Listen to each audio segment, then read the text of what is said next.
everyone. Highlander 58. It's Tuesday, January 5th. It's about 26 degrees out. I am back at the Wayah Crest picnic area. I was here last week. I was hiking northbound to the Wayah Bald Tower and then to the shelter about a mile beyond that. That was about a 10.5 mile hike. Well, today I'm going to go south to Siler Bald, and I will continue from Siler Bald to a Winding Gap staircase.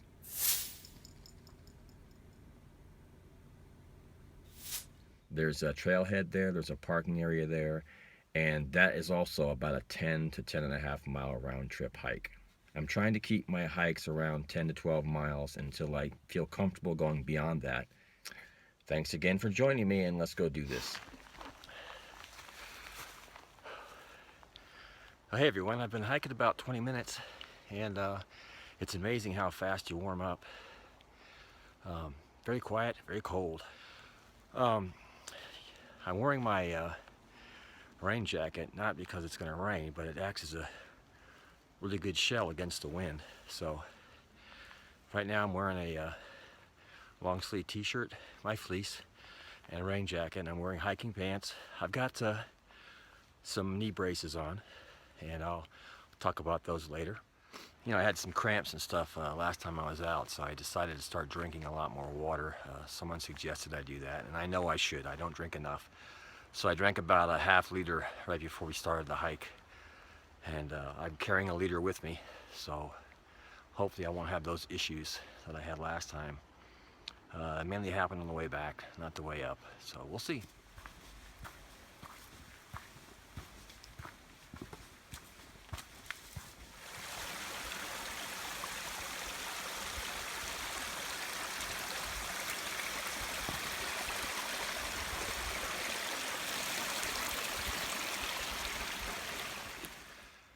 You know, there's a certain euphoria you get up here when you're hiking by yourself, and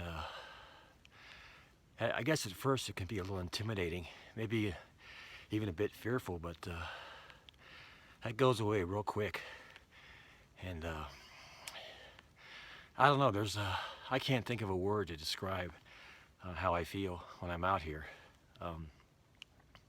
I don't worry about politics, I don't worry about wars, I don't worry about the stock market, you know, the economy. I worry about getting my miles in. I worry about getting to a safe shelter, getting a hot meal, and maybe getting a few hours of rest. That's all I worry about out here, you know. What a concept.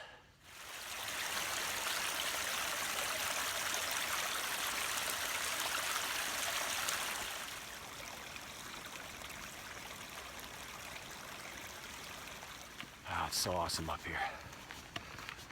Nobody here today but me so far,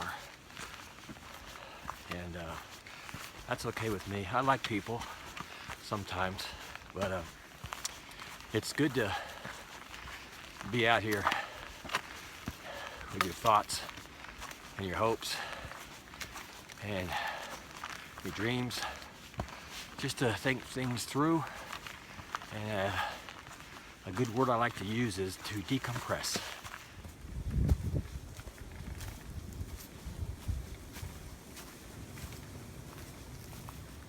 Found the sun. Man, that feels so good. I'm up on a small ridge. Feels wonderful up here. The wind is kicking up a bit, so I hope you can hear me. This is so freaking awesome. I can't even, I don't have the words. Amazing, beautiful, heavenly, euphoric. I don't know, there's no word. I have to make one up, I suppose. So quiet up here. You just hear the wind. The trees are actually creaking. It's kind of eerie, but very cool at the same time. I'm so cold, but I'm gonna keep moving. That tree in front of me is creaking. I don't know if it's gonna fall or not. I want to get out. I'm standing right in its path. I better move. So let's carry on, shall we?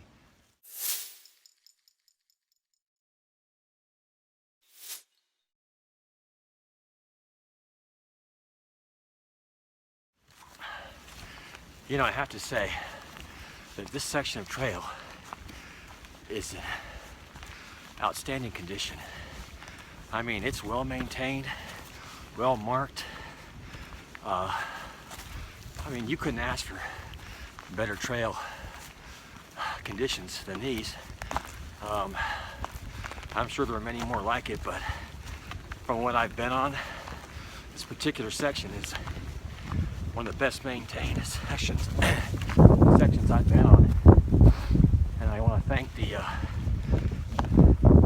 trail volunteers for everything you do. I really, really appreciate it. I'll tell you what, this is one heck of a workout. It's a 2,000-mile CrossFit machine. I'll tell you, I feel good. I sleep better after a hike too. And I got a little aches and pains the next day, but that's expected. You know, I just stretch and take a few ibuprofen and I'm back in business. But I'll tell you, even if you can only hike for a day or a section hike or the whole through hike, man, this is the life. This is so exciting. I'm sorry I had to wait so long to do it, but that's life, you know. This is my time. This is when I can do it. So I think I should take every opportunity to be out here to prepare for a through hike. And you know, like I said, the hardest thing is just getting out of bed and getting moving. And then once you do that, you're fine. And I think the hardest thing for me was to make the decision to do this at this point in my life, because I didn't want to be 80 years old wondering if I could have made it. And by then it'll be too late, I guess. But I'm doing it now, and if I don't make it, I'll give it my best shot. And that's exactly what I'm gonna do. Okay, this is Wayah Gap. So, not too much further.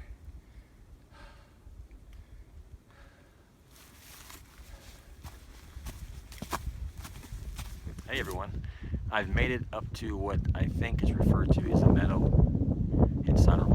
It's a nice clear area. Be a great place for a picnic or take a nap. What I'm going to do is right up here, sorry if it's windy, right up here I believe is Siler Bald. There's a footpath up there. I'm going to go find out what's up there. The AT is in front of me right here, and the shelter, Siler Bald shelter, is to my left. I'm not ready to stop yet and eat, so I'm not going to go there right now. I may go on the way back, don't know, or I may just fix my lunch somewhere right off the trail and take a break when I get to my destination.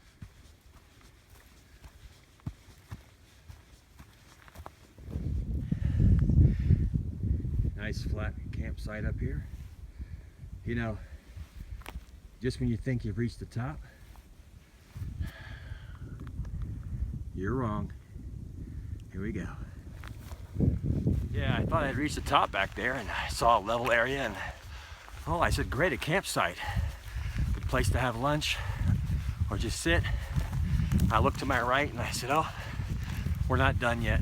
So, a little more uphill. Hey everyone, well, I finally made it to the top of Siler Bald. Oh man, I'm gonna show you what I'm seeing right now, and I don't want to move. I just want to kind of stay here the rest of my life. This is unbelievable. I hope you can hear me. I'm gonna speak a little loud. I'm not shouting. I have a problem with my mic on this phone when the wind blows, so bear with me. Oh, man, this feels so wonderful up here. I could camp here. There's a campsite right here. It'd be awful windy, but just down the hill there's another campsite. So this may be a place I come back to do a winter hike, a snow hike. I'm thinking about it. There's firewood here, and I think I can do it. But take a look at this.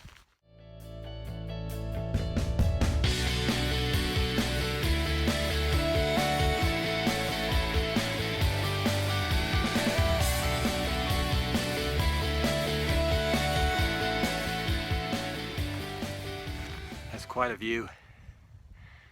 I mean, you can't hear anything but the wind. There's absolutely no sound up here at all. Unbelievable. I don't have the words right now. It's kind of an emotional thing for me. Just being up here right now is a bit overwhelming. So I'm gonna shut the camera off and just kind of stand here for a while. And then I'm gonna head back down and get back on the trail. Unbelievable. You can see for miles and miles and miles, and all I see is mountains. I'll get back with you later. This is going to be my moment.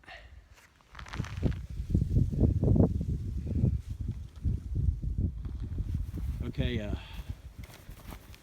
that was a wonderful moment of solitude. I spent about 10 minutes up there just soaking it all in. It's a memory that will stay with me the rest of my life.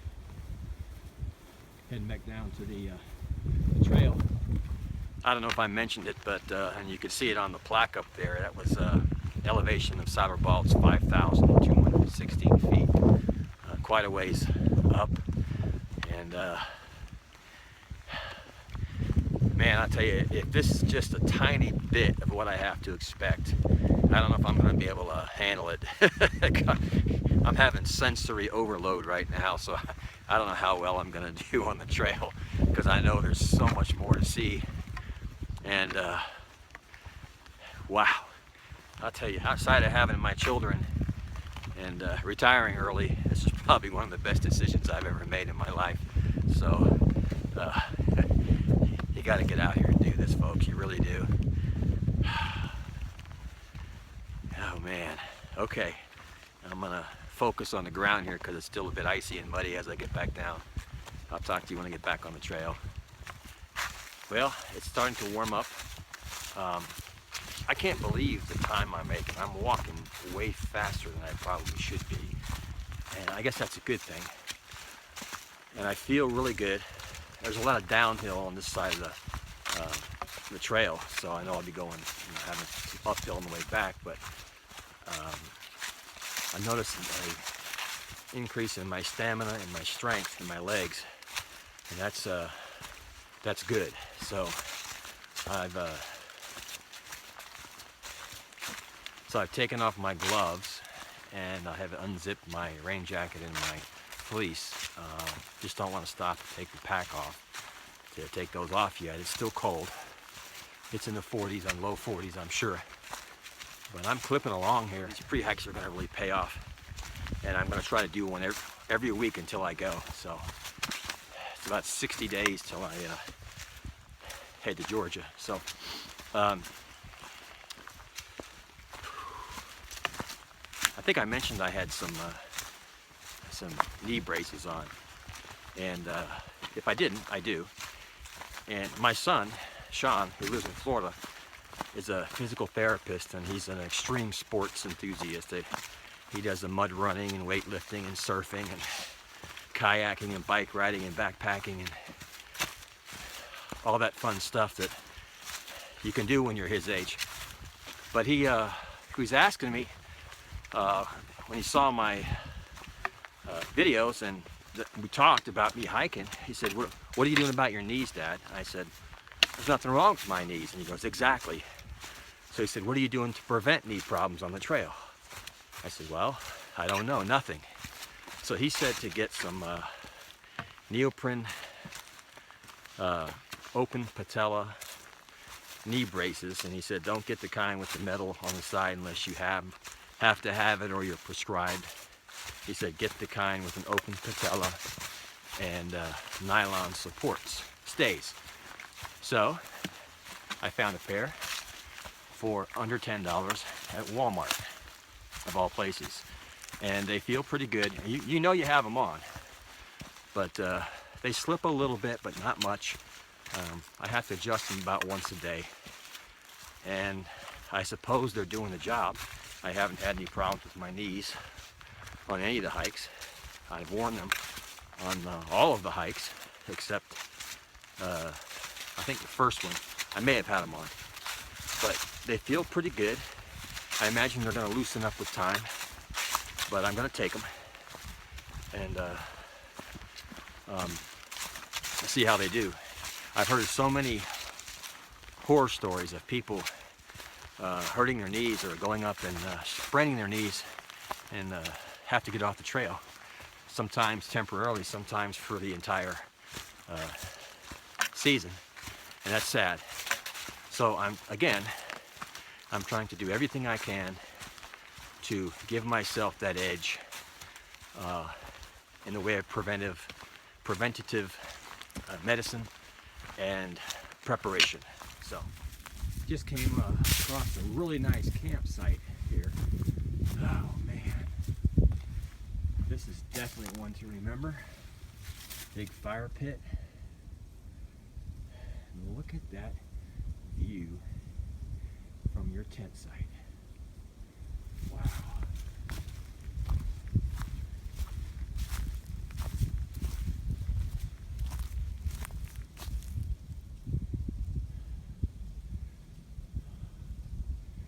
Imagine waking up to that.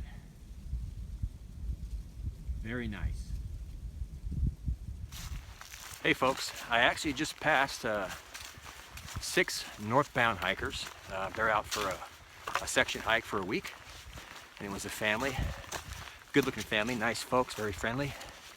It was I think 3 brothers, a sister, and the father, and he was my age, so we chatted, we had some things to talk about. They were looking for Siler ball shelter. I told them it was a mile and a half. I heard you always say that when someone asks you how far or something. So they didn't laugh, so I guess they didn't get the joke. But you know, we stopped to talk for a moment, and they hope to all one day do the AT through hike, but some of them are in school and they have jobs. And hey, understandable. If you can just get out here, just get out here. I'm just so blessed and fortunate to be able to do this. And you know, maybe I'll see them in the spring somewhere on the trail.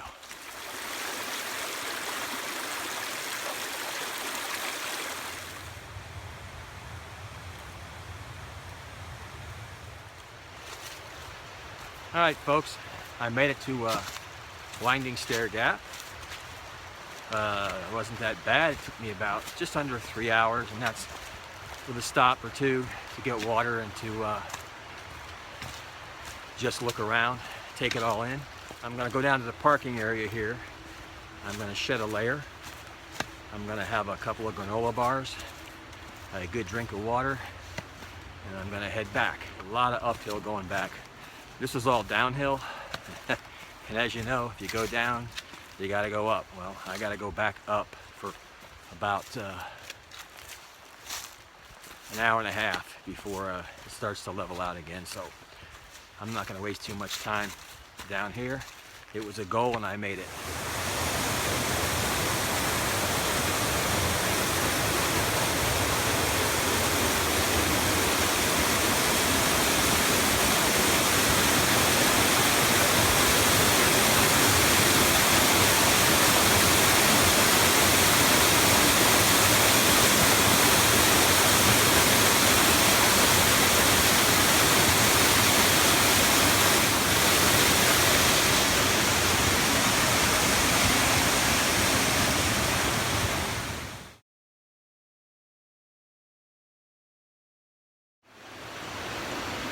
Hey folks, you probably can't hear me very well because of this waterfall behind me, but I just had to sit here and take a break. I'm going to have a little water, and then I'm going to have a granola bar or two, and probably head back. And there's this place back there I may stop and maybe get some more food, don't know. This is the approach to winding Stair Gap. There's a parking area here. It's really nice, very well taken care of. and the highway's right out there. So I made it. I feel good. It's always a good feeling when you accomplish the goal you set out, and sometimes I surprise myself that I'm doing as well as I'm doing so soon. But I've got a big climb back up this mountain. It's all uphill, and I'm just going to put one foot in front of the other and look down, so I don't have to see how far I have to go up. So I'll make it. I'll be fine. Wasn't that cold. I took off the rain jacket, and I'm not going to put it back on. I've got my gloves if I need them. I had no idea that this was available. You know, I mean, I knew the Appalachian Trail was here, but I had no idea that it was this close to where I'm staying, and there's so many options, you know, to get out here and do this. And man, I can't wait to get back out here again. I may come back out tomorrow. I'm off tomorrow too, so I may just come back out again tomorrow. I don't know. I'll see how I feel when I wake up in the morning. I may be a little sore. So I'll eat, I'll drink, throw my pack back on, and head back up. Check back in later. Well, hello everyone. Prep hike number 4 is in the bag. I made it back to my truck about 20 minutes ago. I checked the mileage and it was 11.9 round trip, so pretty much a 12-mile hike. It took about 6 hours. You know, my times are getting better, but absolutely this was the best hike I've taken so far. I'm very tired, I'm very cold. I saw things I've never seen before, and I noticed that I'm feeling stronger. I have more stamina, more energy. I only ate a granola bar and had you know, maybe half a liter of water, and didn't fall this time. Almost did, but didn't fall. There is some ice up there. Passed a few hikers, just passed a guy that was kind of sketchy. Made me nervous. Didn't seem like he was dressed to be up there on the trail. Had a pack, said he was going to Georgia or somewhere, and I let him pass me, and I kept an eye on him. He seemed okay, but it made me a little nervous. So anyway, just be careful out there. Use common sense. I'm heading back to my RV, and when I get back, I'm going to unload, and I'm going to check my feet, and I'm going to put my feet up. I'm going to have a cold beer. I'm going to have something hot to eat. So I'm tired, I'm windburned, I'm hungry, but I feel wonderful. I just love being up here so much. I love doing this, and I'll head back and I'll try to download this and get it on YouTube as soon as possible. So until our next hike, which may be next week, Highlander 58, take care, be safe, and I'll see you then.